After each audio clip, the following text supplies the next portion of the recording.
I think he learned from you that kind of catapulted him to being this music mogul that he is today? We met when he was very young. I think Puffy was 21. And in meeting Puffy, he played me Craig Mack. He played me Biggie. He had 4 cuts of Biggie at the time.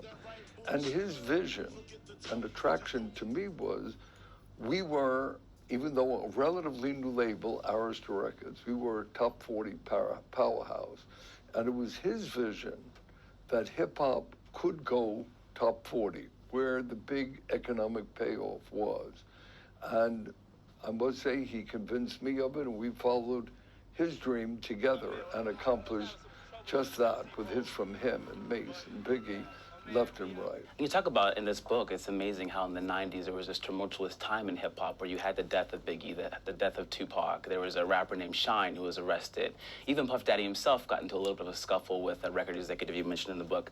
And you said that you never really unwavered your faith and your trust in him to lead this team that he was leading. Why is that you always, kept the trust and faith in him? Puffy loved music. We had a very open, honest relationship with each other, and his vision and our strength and ability and being able to fulfill someone else's vision was working like a charm, so that to some extent, in looking back, I write in my book, I could be Mr. Magoo. I never had a bodyguard. Maybe I was in the midst, and of course I read. It's not that I was not aware. I'm a hands-on guy, but I was always treated by the hip-hop community with enormous respect, whether it's respect for all of the music and artists I've been involved with.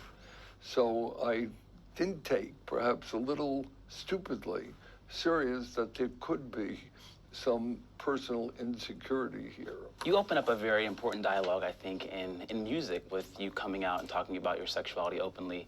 And Frank Ocean also is another artist who opened up this year about his sexuality. Do you think that there's other hip-hop and R&B artists that are closeted, and would it affect their careers and their marketing and album sales if they were to come out?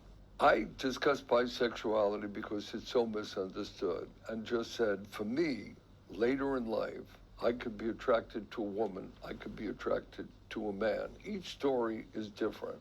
I'm very gratified in the case of Frank Ocean that the hip-hop community has embraced him. And maybe we're reaching that time where people can judge everyone without reference to their sexual preference or identity.